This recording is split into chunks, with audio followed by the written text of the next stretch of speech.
recompensa da honra. Como atrair o favor e a bênção de Deus. John Bevere, capítulo 4. Pouco a ver com o líder. Nos primeiros 3 capítulos, mencionamos várias passagens das Escrituras a fim de estabelecer o papel vital da honra no processo de recebermos o galardão de Deus. Para fazer uma recapitulação rápida, o apóstolo João nos instruiu a vivermos diligentemente de forma a percebermos o completo galardão. O fato de que ele tenha escrito especificamente completo galardão nos diz que existe também a possibilidade de uma recompensa parcial e também de nenhuma recompensa. No ministério de Jesus, vimos que alguns receberam pleno galardão, outros recompensa parcial e outros nenhuma recompensa, e tudo se resumiu à forma como o receberam, honraram. Jesus declarou logo antes de sua partida: estou indo embora e vocês não me verão novamente até que honrem aquele que enviou a vocês em meu nome. Paráfrase de Lucas 13:35. Mais adiante, ele mostra que se honrarmos um líder, receberemos a recompensa que Deus tem a entregar através do líder. O mesmo se dá com os que são nossos irmãos e, finalmente, o mesmo acontece com os que estão debaixo da nossa autoridade. Trataremos primeiro dos que estão em posição de autoridade e depois discutiremos os outros 2 níveis nos próximos capítulos. Exemplos de nossos dias. Conheço pessoalmente ministros que viajam com muita frequência para pregar o Evangelho. Os primeiros que me vêm à mente são a equipe formada pelo casal T.L. e Daisy Osborne. Liza e eu tivemos o privilégio de servir a esses irmãos inúmeras vezes em meados dos anos 80. Naquele tempo, eu trabalhava em uma igreja de 8.000 membros e a minha tarefa era hospedar todos os pregadores convidados. Os Osbornes compareceram em diversas ocasiões, de forma que pudemos passar um tempo considerável juntos. Tornamo-nos próximos e nos correspondíamos e nos falávamos por telefone constantemente. Por 2 vezes, T.L. enviou-me caixas com roupas suas. Vestíamos o mesmo número. Ele era e ainda é um dos meus heróis na fé. Naquela época, T.L. e Daisy já tinham conduzido milhões de almas à salvação. Não aconteceu pela televisão, mas nas cruzadas ao ar livre que eles organizavam em todo o mundo. A maioria delas, porém, foi realizada no continente africano. De 50.000 a 250.000 pessoas assistiram a cada uma de suas reuniões. Em cada um desses encontros, vários cegos tiveram seus olhos abertos. Pessoas que haviam chegado sem visão alguma saíram dali com capacidade de enxergar. Mas isso é apenas a ponta do iceberg. Centenas de ouvidos surdos foram abertos. Multidões foram curadas de doenças incuráveis. Numerosos aleijados, levados às cruzadas, em macas, saíram andando, carregando suas camas para casa. O irmão Osborne escreveu livros em que compartilha os milagres notáveis de cura ocorridos nas reuniões ao ar livre, especialmente na África. Lembro que uma das histórias mais comoventes que o casal compartilhou conosco envolvia uma senhora e seu filho. Ela fora procurar Daisy entre uma reunião e outra de uma cruzada na África e levava um bebê morto nos braços. A criança estava inteiramente enrolada em um cobertor, inclusive o rosto. A mãe entregou o bebê a Daisy e pediu, por meio do intérprete, que ela orasse por seu filho para que ele pudesse viver. Daisy segurou o corpo embrulhado nos braços e começou a pronunciar uma oração simples. Dali a alguns instantes, ela sentiu movimentos e ouviu tosses e espirros debaixo da coberta. E ali estava o menino, vivo, olhando para ela. Daisy, então, cobriu a criança novamente e devolveu-a à sua mãe. A mulher levantou o cobertor e, ao ver seu rosto, irrompeu em gritos de entusiasmo. O episódio deixou Daisy perplexa. Ela se perguntava por que a mãe não teve reação alguma quando ouviu o bebê tossir e espirrar enquanto ainda estava em seus braços. Por que somente quando a mãe levantou a manta para ver o rosto do filho é que ela foi tomada de alegria? Então Daisy perguntou isso àquela senhora por meio do intérprete. A resposta da mãe foi: meu bebê nasceu somente com um olho. Havia apenas um buraco vazio onde deveria estar o outro globo ocular. Naquele instante, quando o olhei, meu filho também fixou o olhar em mim, com 2 lindos olhos. Há tantas outras histórias impressionantes das obras poderosas que fizeram, todas em nome de Jesus Cristo, o nosso Salvador ressuscitado. Tenho outro amigo que faz inúmeras cruzadas na África, principalmente na Etiópia e no Sudão. Suas cruzadas vão de 50 a 200 mil pessoas. Em suas reuniões, ele também vê centenas de olhos e ouvidos serem abertos. Ele vê aleijados andarem, inúmeras doenças serem curadas e tumores encolherem e desaparecerem.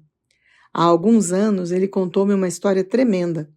Na região da África, onde estava realizando sua cruzada, havia um homem conhecido como o Homem Macaco.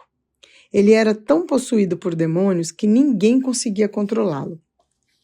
Vivia nu sobre as árvores e andava sobre as mãos e os pés. Suas mãos eram tão calejadas quanto seus pés. Alguns habitantes locais que se preocupavam com ele amarraram-no e levaram-no à reunião. Meu amigo me disse: John, eu estava pregando para uma grande multidão e de repente vi um homem simplesmente voar pelos ares, a uma altura de cerca de 2,5 metros e de súbito cair no chão.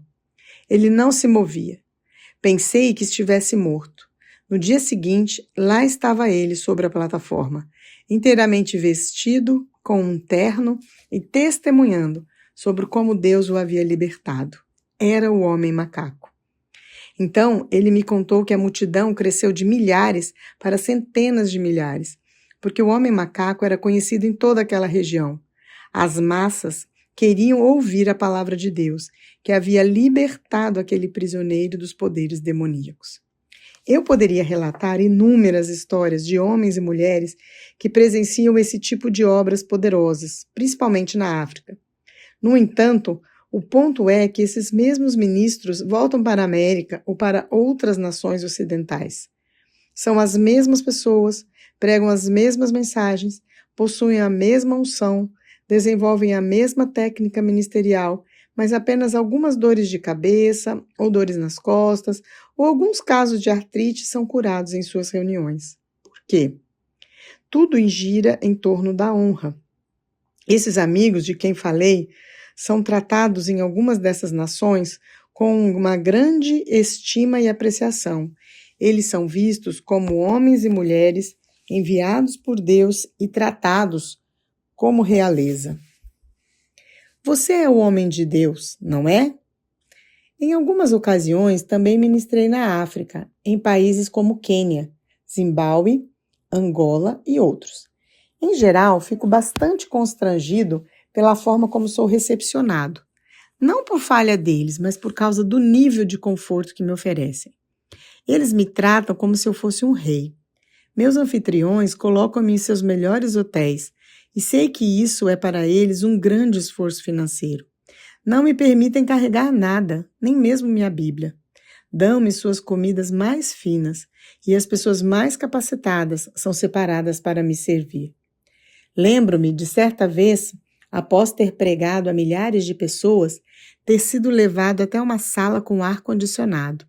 Poucas pessoas naquelas reuniões haviam experimentado o que é um ar-condicionado.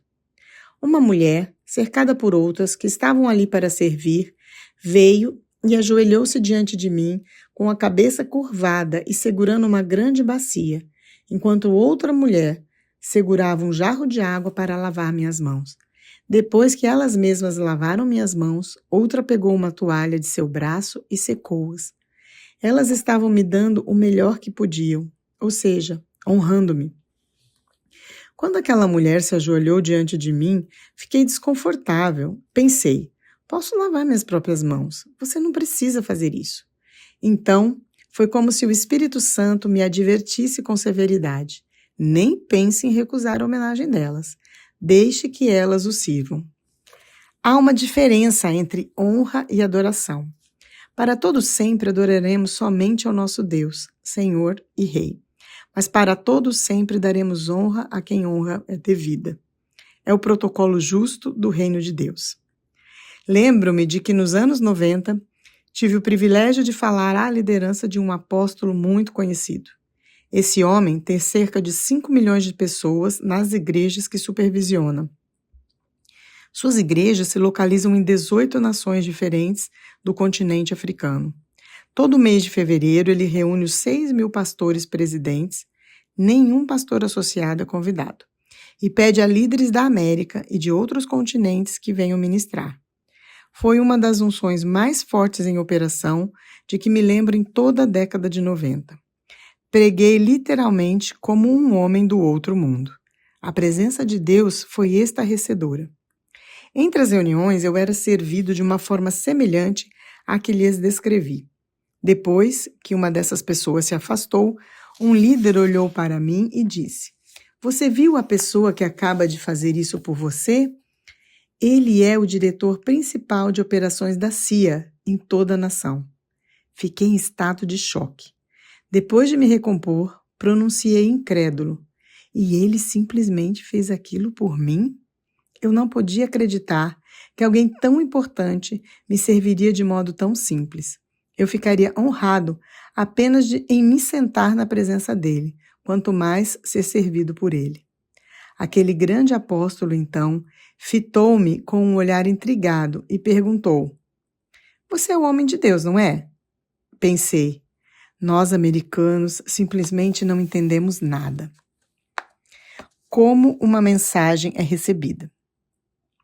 Tenho viajado e ministrado a palavra de Deus por mais de 20 anos. Venho observando continuamente que os lugares onde é mais fácil ministrar, onde o impacto e os milagres são maiores, há mais facilidade para a pregação e a presença de Deus é mais forte, são as várias nações em desenvolvimento, as prisões e as bases militares.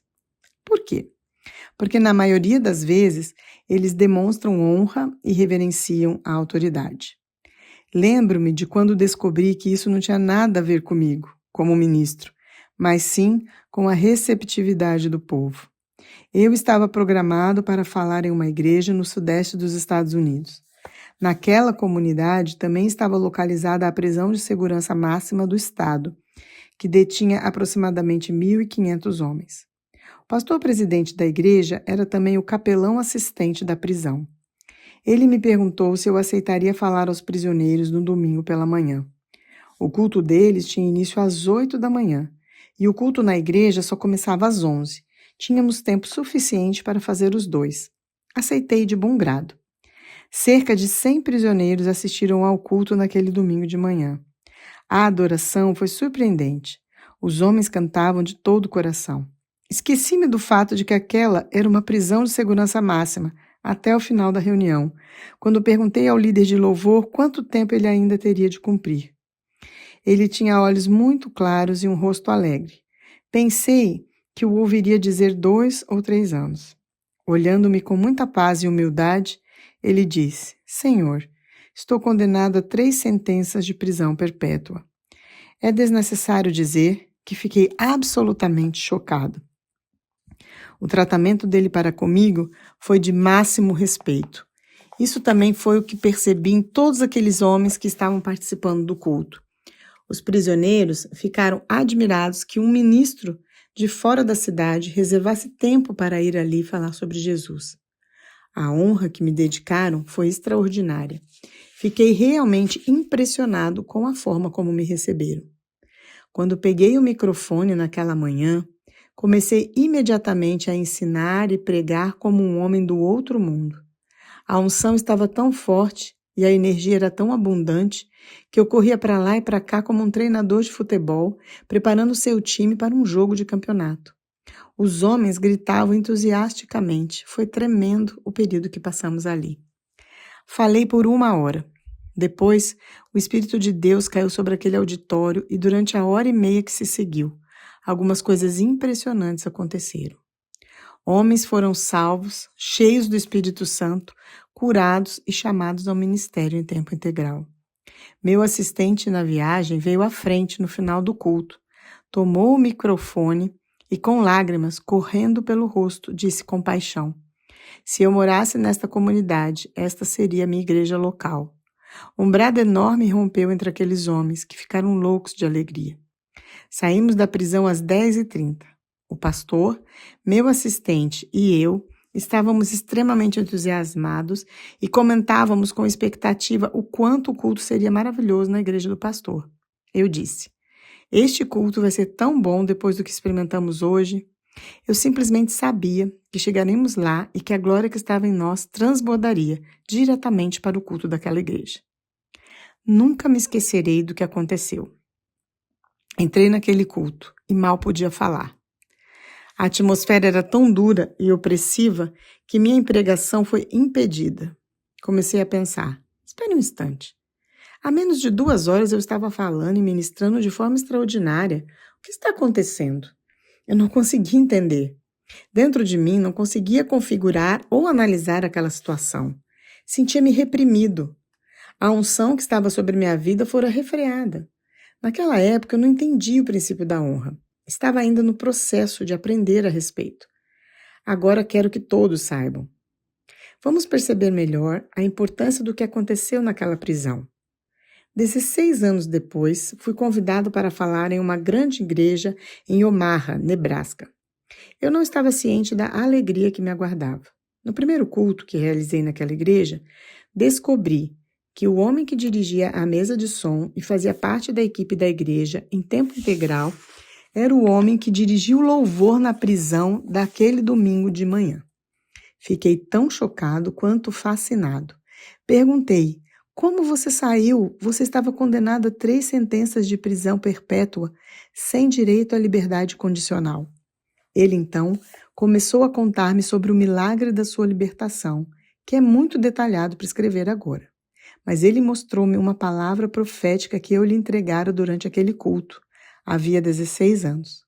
O culto na prisão havia sido gravado em fita, o que lhe deu a oportunidade de anotar o que havia sido dito, guardando-o num jornal durante todos aqueles anos. Ele me entregou esse jornal e eu comecei a ler as anotações.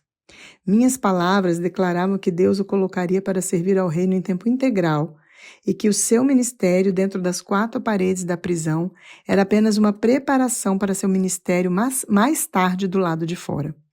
Eu havia dito isto a ele antes de saber que estava condenado a 3 sentenças de prisão perpétua. Fiquei tão feliz por não saber da situação dele durante o culto. Teria sido difícil dizer essas palavras sabendo da severidade da sua sentença. Isso demonstra o quanto o mover de Deus foi poderoso naquele culto entre os presidiários. E, no entanto, apenas 1 hora depois, na igreja, a atmosfera foi tão fria que me senti reprimido. Mal pude pregar. Naquele dia, aprendi que não tinha nada a ver comigo, mas com a forma como sou recebido, na condição de alguém enviado por Deus. Os prisioneiros me valorizaram, me honraram e me apreciaram. Os membros da igreja, por meio de sua linguagem corporal, disseram: já ouvimos tudo isso. Já ouvimos muitos ministros convidados. O que você tem a dizer de diferente? A imensa diferença de resultados derivou de uma palavra: honra.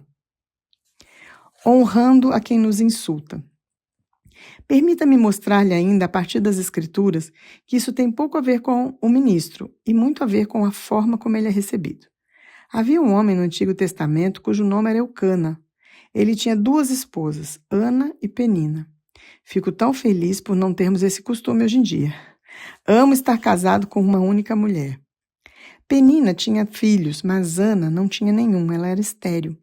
Naquele tempo, as mulheres demonstravam amor por seus maridos dando-lhe filhos, especialmente do sexo masculino. Por quê? Porque era imensamente importante dar continuidade à descendência do homem. Ano após ano, a família viajava até Siló para sacrificar ao Senhor. O número dos filhos de Penina continuava a aumentar, ao passo que Ana não tinha nenhum filho para apresentar ao Senhor. Isso a deixava constrangida. Para piorar as coisas, Penina zombava dela. As escrituras registram: a sua rival a provocava excessivamente para a irritar. 1 Samuel 1:6. Você pode imaginar os insultos de Penina? Ei, garota, quem é que ama nosso marido? Dei a ele todos esses filhos. E você? Onde estão os seus?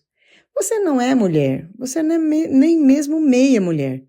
Será que o nosso marido a despreza quando estão no quarto de dormir? Será que ele não a acha atraente? Tenho certeza que ele me ama. E ela continuava, cada vez mais e mais. Finalmente, em determinado ano, Ana não suportou mais. Ela decidiu ir até o tabernáculo e consolar-se na presença do Senhor, longe de sua adversária. Ela estava sofrendo e, enquanto orava ao Senhor, chorou amargamente. Ana falava do fundo de seu coração. Seus lábios se moviam, mas nenhuma palavra saía deles. Ela estava fazendo uma petição ao Senhor. Se ele abrisse a sua madre e lhe desse um filho, ela o devolveria ao Senhor pelo resto de sua vida, para sempre. Enquanto isso, Eli, o sumo sacerdote, estava sentado ali perto e observou Ana. Ele pensou que ela estivesse embriagada e lhe disse: Até quando estarás tu embriagada? Aparta de ti esse vinho. 1 Samuel 1, 13, 14. Mais uma vez, fico feliz por Ana não ser uma americana ou uma brasileira. Se fosse, Eli teria ouvido poucas e boas. Ela provavelmente ficaria enfurecida, pensando: que tipo de sacerdote é esse? Estou derramando meu coração diante de Deus e jejuando, e ele me acusa de estar bêbada. Não, isso não está certo. Acho que estou ouvindo mal. Estou só imaginando que ouvi isso, não é? Mas não, ele realmente disse isso. Que cruel, impiedoso, insensível, que imbecil! Como ele pode ser o dirigente desse tabernáculo? Esse cara tem de ser repreendido, despedido, expulso do ministério. Depois, ela poderia muito bem soltar algo como: o Senhor me chamou de bêbada? Estou jejuando e derramando meu coração diante de Deus por uma necessidade em minha vida e o Senhor me acusa de estar embriagada? O Senhor não consegue nem reconhecer quando alguém está buscando a Deus sinceramente? Que tipo de sacerdote o Senhor é? Que tipo de tabernáculo é esse? Vou falar com meu marido e vamos sair daqui. Vamos para a igreja do outro lado da rua. Se Ana tivesse feito isso, nunca teria recebido sua recompensa. Ela nunca teria tido um filho e poderia ter ficado amarga com o Senhor muito facilmente. Ela teria morrido um dia, dizendo que Deus não responde a orações. Jejuei, orei insistentemente, mas Deus não respondeu. Mas não foi isso que Ana fez. Veja a resposta dela ao líder que a insultou. Não, Senhor meu, eu sou mulher atribulada de espírito. Não bebi vinho, nem bebida forte. Porém, venho derramando a minha alma perante o Senhor. Não tenhas, pois, a tua serva por filha de Belial. 1 Samuel 1, 15 e 16. Você pode ver que ela o honrou grandemente. Primeiramente, chama-o de Senhor meu. Depois, refere-se a si mesma como serva. Ana não fez nada além de falar com ele com o máximo respeito. Ela o honrou. Eli então lhe disse: vai-te em paz, e o Deus de Israel te conceda a tua petição que lhe fizeste. Nos 3 meses seguintes, Ana engravidou e dentro de 1 ano deu à luz o bebê Samuel. Ele seria aquele que traria o avivamento a todo Israel. O que Ana havia desejado e orado durante anos não foi manifestado até que ela honrou ao sacerdote que a menosprezara e de quem Deus disse mais tarde: eu o adverti seguidamente de que o julgamento está para vir sobre sua família, porque seus filhos têm blasfemado contra Deus e ele não os disciplinou. Então jurei que os pecados de Eli e de seus filhos jamais serão perdoados. 1 Samuel 3, 13, 14. Uau!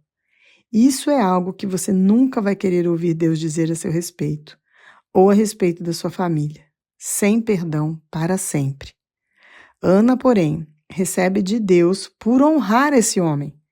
Isso teve pouco a ver com o que Eli fez, mas teve tudo a ver com a forma como Ana lidou com o homem que estava acima dela em autoridade. Se honrarmos aqueles que ocupam posição de autoridade sobre nós, receberemos a recompensa da parte de Deus através da posição deles.